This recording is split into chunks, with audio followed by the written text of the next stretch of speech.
Hi, my name is Dr. Jeremy Tillewen, and welcome to this live event. A lot of you have asked me, okay, there's been a lot where people talk about, coronavirus, this pandemic, and people are focusing just on medical.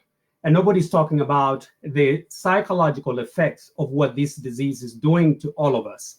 And so I thought today we can just focus on that. We can focus on the psychological effects of this pandemic, because it has been very, very devastating. You just got to see the numbers. So therefore, as the world is gearing around and trying to find a cure, let's look at what this coronavirus, or COVID-19 as they call it, what it's doing to us, psychologically. Today, I hope you're doing well with this quarantine. They say that if you want to find out about, your family and relationships that you have, ride in an RV or get, do this quarantine thing for this long period. So how is that coming along? I hope you're getting along well, because it can be trying moments, as you say. So what is a pandemic? So a lot of you thinking of the pandemic, what is a pandemic just simply means widespread of occurrence of disease in excess of what might normally be expected. And this is what it is. It's like, spread all over, because it's in every continent right now, and almost just about every country. And so what I did was I had to look at what are the psychological effects, and I had to study all these pandemics around the world, what has been going on in since the big pandemic. So I looked at some of the worst pandemics, like the Spanish flu of 1918, HIV/AIDS of 2005, Ebola of 2014, and then this COVID-19 right now. So I came up with 4 stages that people experience when there is an outbreak, because you go through, it's almost like stages of grief. You go through these stages, and it's almost similar in almost all the pandemics. So I always thought the apocalypse was going to be like, end of the world. The end of the world will look like there's zombies everywhere, Walking Dead, fire everywhere. I didn't know that our apocalypse was going to be stay at home, wash your hands, and wear a mask. I mean, I just thought that was, I'm like, okay, so this is the apocalypse now. But this is the reality of this. So let's get to the 4 stages for some of you who are really eager to find some of these psychological. So there's 4 psychological stages that we go through as we experience pandemic, and it's true since 1918 up until now. The first one is psychological shock. Second one is hysteria. The third one is stagnation, and the fourth one, which is a very good place to be, is serenity. Okay, and I will go through these so that you do understand what this. So let's look at the 4 stages in detail as we discuss this. Try to locate yourself. Try to think, where am I in one of these stages, and what is it that I can do to get through this? Because we all need to get through this, ourselves, all of us together. So. So the first stage is the psychological shock. When you hear about the pandemic, such as this COVID-19, some of you are really, really shocked. And so once you get, shocked, some of you are really numb. Some of you have told me, because, I'm a therapist, and so being a clinician, we get all these, what people are telling us, like, okay, I feel like I was traumatized when I learned about this, when I learned about my friend had it, or someone else has it, or I had it. And so some people say I had it and it was really traumatic and I've not recovered. I may have left the hospital, but I'm still not traumatized. I'm still traumatized. So when you're in this stage of psychological shock, it's almost like a hurricane. There is a surge of emotional and physical reactions to the response of the news about the pandemic. And if you're closer to those people who are sick, like those people in New York City and some of the other countries in Italy, so China, the more psychologically and traumatized you are, because you're watching these, seeing the news, hearing about it, and you are really, really, shocked about this because you're watching all these traumatic things. This psychological distress of this trauma may create with some of you, not everybody, poor sleep, nightmares, anger, fear, poor concentration, and hopelessness for some of you. Really gets really, really depressed about it. And that to me is one of those things that has been really, devastating for some people because their normal life has been disrupted. So if you're experiencing this, just know that this is normal reaction for people who are going through traumatic event. This is not just you. If you're going through this pandemic, wherever you are right now, this is what a lot of people go through. And then so what do you do when you find yourself in this situation where you have psychological shock, numb, and feel traumatized? So what you need to do is to gain perspective. You need to gain perspective about this pandemic in order for you to know what you do. You educate yourself about the disease because, there's been a lot of false information about this disease. People peddle those online, on Facebook, everywhere. You hear people say all these wrong things about this disease. Get the facts so that you're not in this shock that you are about the pandemic. Focus on things that you can control. Such as, of course, what these scientists at CDC guidelines say: wash hands, social distancing, wearing a mask, seeking treatment, and helping others. Accept the things that you cannot control. Okay, so this is one of those things, like you have to accept that there are certain things that you cannot control. You cannot control the actions of other people. There are people who are not going to be washing hands, not going to be wearing masks. People are going to be out there protesting and doing all this. And I know you could be so angry that you add to your frustration and anger and poor sleep and all that. No, because you cannot control that. You got to have what they call, the serenity prayer. God grant me the serenity to accept the things I cannot change. Because if you cannot change anything, then you know what? You don't waste your time worrying about it, because if you cannot change that. So if you are in this shock, the worst thing that you can do is focus on other people. People are like, okay, when is this disease going to be over? When are we going to get the cure? Is vaccine coming? You have no control over that. I have no control over that. So you worry about the things that you can control, because otherwise, you lose sleep, you get depressed, you get anxious, and this adds to more and more your psychological problems when it comes to dealing with this COVID. So then after that psychological shock, wears off, we go to the next step, which is hysteria. And some of you are very familiar with this right now. As you're sitting there, I know you've gone through this, okay? And see if you find yourself in this second stage of this. This is a state that is characterized by chaos, agitation, loss of control, and panic. Simply put, it is a pure insanity, okay? So some of you, okay, and guilty, some of you are guilty of this. When the pandemic started and you heard about it, some of you are hoarding food, sanitizer, masks, toilet paper, and other essential items. Now, this is a problem, with this. So when you're hoarding that, you're hoarding everything. You're buying all the sanitizers, buying all these face masks so you could be safe, while other people cannot get it. And so everybody is sick around you and will still infect you because, everybody is sick around you, And the other problem is, if you need, some of you probably bought all these toilet papers, that you still have bundles and bundles. Now, if you're buying 200 bundles of toilet paper, maybe COVID is not your problem, okay? COVID is probably not, and maybe you should have seen a doctor before that. This was insanity. People was having this doomsday scenario, calling, emailing, texting friends about the most horrific consequences of a pandemic. And this doomsday scenario, the world is coming to an end.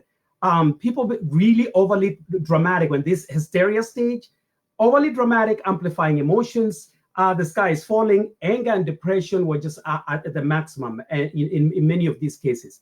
So if you find yourself, you're still here. I know some of you have already moved on. You're trying to sell back all the toilet paper and the sanitizers that you already got. But if you have not moved on, what is the solution to this? Solution is allow time for your rational brain to take over. Because remember, in the first one, you were shocked and numb, and then you get into this hysteria where you are breathing like, oh my God. And now allow your normal brain, your rational brains to come. And maybe you can laugh about this later on. Remember, once later on, you can have one of those t-shirts that said, I survived, the toilet paper crisis of 2020. Maybe one day we'll laugh about it someday. Maybe right now, still some of you still raw, but we can laugh about it. Don't make rash decisions in this state of mind, because you are likely to make poor decisions. Because if you're making these poor decisions like this, is when you're hoarding everything. Avoid dysfunctional coping skills such as alcohol. Some of you have resorted to abusing alcohol, drugs, in order to cope with the trauma, the anxiety, and also the depression of this COVID, just this pandemic. And this is the problem, is that when you are using that, in the end, by the end of this COVID, you will have an addiction problems. Addiction problems as such. Some of you are using what they call, emotional eating. You're going to the refrigerator. Yes, I know you. You've been running to the refrigerator back and forth, because either you're bored or you're, depressed. So, some of you have been going back and forth so much with your refrigerator. You've been going too much back and forth with your refrigerator. When you start to get a tan from the light from the refrigerator, yeah, I know you probably have done that. And then what? After you've done that, eating and eating and eating, some of you have gained weight. This is one of the problems with COVID now, gaining weight, sitting there just eating and doing this quarantine and just gaining weight. This is part of this hysteria. Avoid exposure to negative events and people. Those people that are very negative. When this hysteria, people who are feeding that, those negative people in your life, your friends, your family, very negative. And then the news cycle. Avoid the news cycle. Do not watch the news all day long, because it's full of all this negativity. Just the statistics that I've quoted, to you in the beginning, this is staggering, statistic. You can't listen to that all day long, or listen to the people that are very negative people that just tell you negative things and all that, the conspiracy theories, these merchants of doomsday. You have to use humor. In this stage, you gotta use humor to cope with this doomsday. Laugh about it. One day you're gonna laugh about your hoarding all the stuff, preparing, for being underground 10 years to come from now, and you're gonna be the only one that survived the apocalypse. You're gonna be laughing about that someday. But so use humor, because if you don't use humor, it has a way of the depression and anxiety creeping in. I don't know about you. I'd rather be laughing than crying, because like I was telling you before, there are things we cannot control. So if there are things you can laugh about, please laugh about it. Laugh at yourself. And you'll be able to at least overcome this. Identify negative emotions such as anger, depression, and anxiety, because these are detrimental. One of the things that have happened, with this pandemic, is that because people are cooped up and they're all quarantined in the same place, violence, anger has gone through the roof. Of course, depression and anxiety, but that anger is the one that has really wreaked havoc in relationships. There's been an increase of domestic violence, abuse, physical abuse, emotional abuse, and because people cannot check their anger, their emotions as such. So once you identify that, you need to address that, whether professional help or what have you, and we'll be able to see that. So number one was the psychological shock. Number two was hysteria, and now this insanity of hysteria wears off. Some of you now go to this whereby you are exhausted, and you're saying, now what? What do I do? I have done everything. I've hoarded everything. I have gone there and told everybody the world is coming to an end and all that. And now you are in this stage number 3, the stagnation. When you're in this stagnation, you feel helpless. There is hopelessness and helplessness in this stage, because you don't know what to do now, because you thought, well, if I did all that, what I was doing before, I would already have gotten rid of this COVID-19. And now you're stuck. You have run out of energy, and to try to alleviate the situation going on. You're just spinning your wheels. So what do you do when you find yourself stuck in this COVID and you don't know what to do, and now that depression starts to set in? You have to adjust and transform. So this is the coping skills that you have to have here, is to adapt. You have to have the mindset that these too shall pass. Okay, I know it doesn't seem right now that this will pass, but it will. remember the pandemic of 1918, the Spanish flu that killed about 50 million people. One day it just came to an end. Okay, I'm sure those people never thought. They thought it was the end of the world too. That never end. So you have to have that mindset. This too shall pass, and that's a very positive affirmation to have every day. Because if you think this is doomsday, then your depression, your anger is going to go up. So practice physical distance, not social and psychological distance. What do I mean by that? You could be physically, quarantined in your house right now, but you can reach out on Facebook or social media, call, text, FaceTime, friends and family. Stay in touch, because we were never meant to be this solitary. The reason why all these emotions are going out of control, it's almost like somebody in a prison, in a solitary confinement. You will go crazy, and that is true. So you got to have that connection, even though you don't have the physical connection. Occupy your mind and time with positive activities, and reach out to these, uplifting people. Stay away from the Facebook pages that tell you that this is the end of the world. Use relaxation. Some of you use meditation. Wonderful. I mean, you can meditate, get plenty of sleep. That way you can at least relax. Remember, you're not alone in this. There's thousands and millions of people going through this, and we will overcome this. We will, we will get there. Don't, if you get that, because some of you have this depression, stress, guilt during the pandemic. Why am I alive? And all these, like here in the United States, 78,000 are dead as of today, this May. It is on the 9th of this May. 78 people dead, and I think they say around the world to like 276 dead. So you're not alone. During and after the pandemic is over, depression, anxiety, hopelessness may still linger. For some of you, if you find yourself continuing that, and we talked about that before, spiritual intervention for some of you may be necessary, psychological intervention, and some of you may have traditional healers wherever you are right now. You can use that traditional healers. So when you find yourself in this place, after that you adapt, you have to find yourself in that good place. So the fourth stage, once you have adapted, it's a good place now to be, is what I call serenity. The fourth stage is serenity. The serenity is that you have the true serenity and false serenity. The true serenity is that you are at peace with your new normal.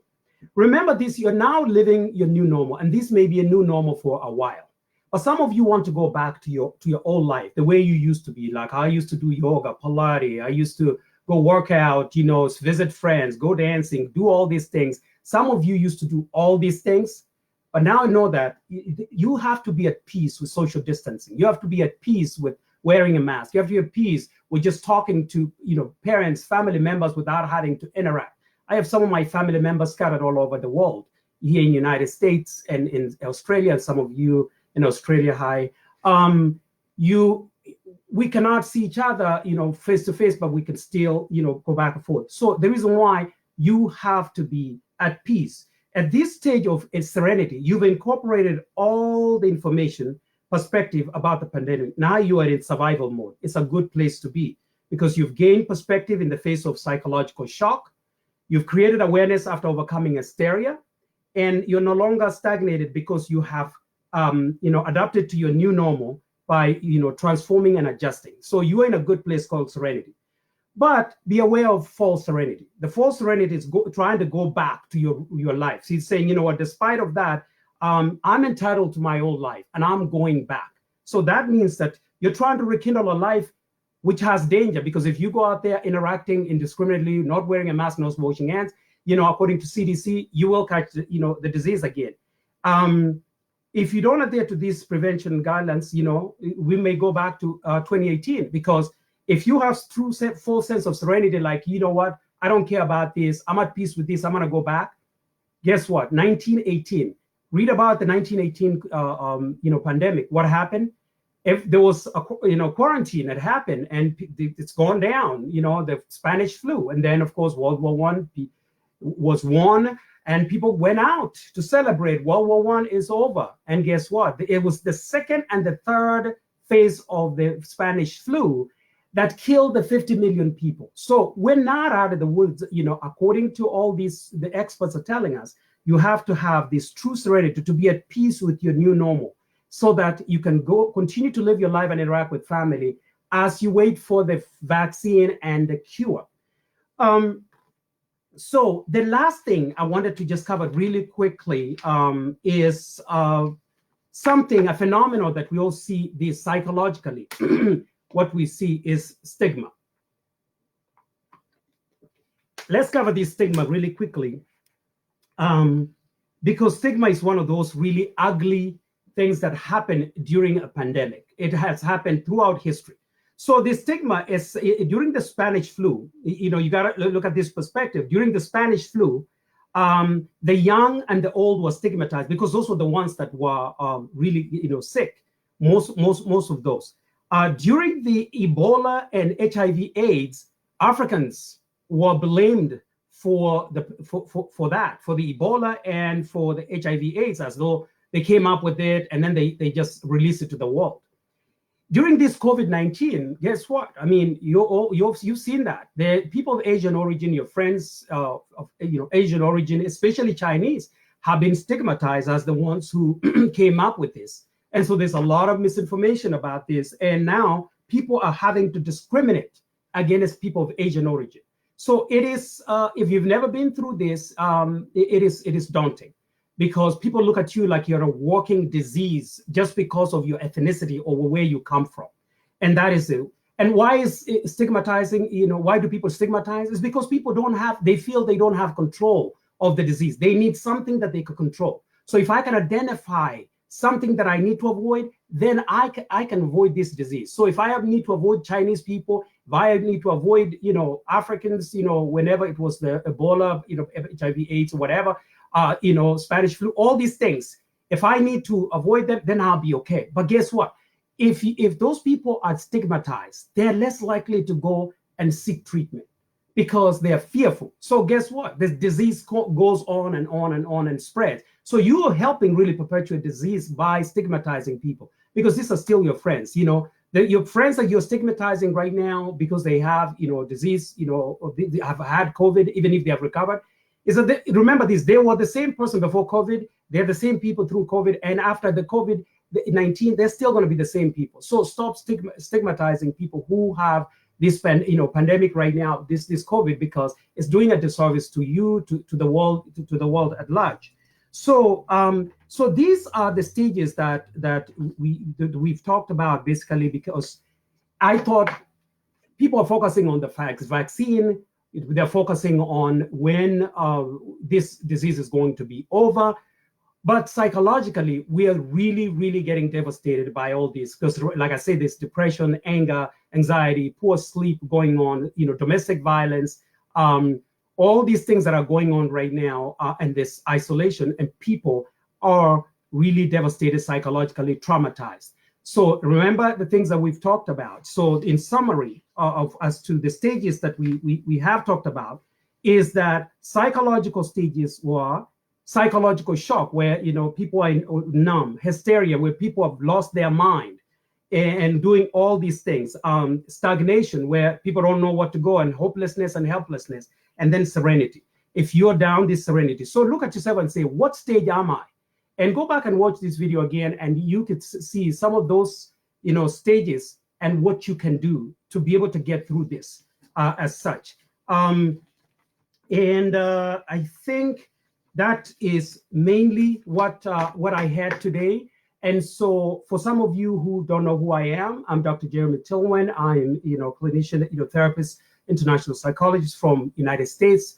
And I have 2 channels. I have this Facebook here. Please go like my Dr. Tillwen on Facebook and join, follow, and then go to Facebook, and then go there and follow that. And we should be able to work together. So next time we'll be talking about the grieving. I haven't decided. It's a grieving during this, and also how to control your anger and your emotions during this pandemic. And so thank you very much. And I will see you again maybe next week. Thank you very much. Have a good evening, good night in East Africa. We'll have a good day in the United States, and all of you around the world. Thank you very much. See you later.